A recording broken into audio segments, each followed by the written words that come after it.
Imagine someone placing a crown on your head, and instead of celebrating, you faint, because you know that jewel is not a gift, but a sentence. This happened to a 16-year-old girl. Paul Delaroche immortalized her in one of the most moving paintings in history. Lady Jane Grey was no ordinary young woman.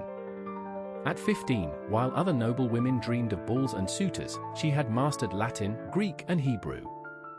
She preferred Plato to royal hunts. In the England of 1553, being intelligent and being a woman offered no protection. Quite the opposite. It made you a perfect chess piece for those who wished to move the board as they pleased. The young King Edward VI was dying of tuberculosis. His lungs were failing slowly, but the ambition of the men around him was accelerating.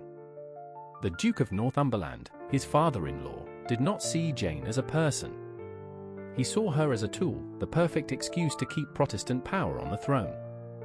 By manipulating the king in his final hours, he managed to have Edward change the line of succession, bypassing the rightful heir, Mary Tudor. The result, Jane, a teenager who preferred books to power, was declared Queen of England. When they placed the crown on her, Jane fainted. Not from joy. From terror. She knew, with the clarity of one who has read too much and lived too little, that the crown was a noose. Her reign lasted just 9 days. Without popular legitimacy, without anyone willing to risk their life for her, Jane ended up in a cold cell in the Tower of London. The French painter chose to capture that precise moment. Not the execution itself. The moment just before. In the painting we see Jane blindfolded, kneeling on the straw, arms outstretched searching for the wooden block. Her fingers feel the void. It was the executioner who had to guide her hands to where the axe would fall.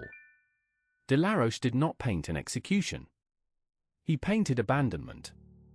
The absolute solitude of one who dies for the sins of others. If this story has moved you, subscribe to Chronicles del Pincel. Because every painting hides a story that deserves to be heard.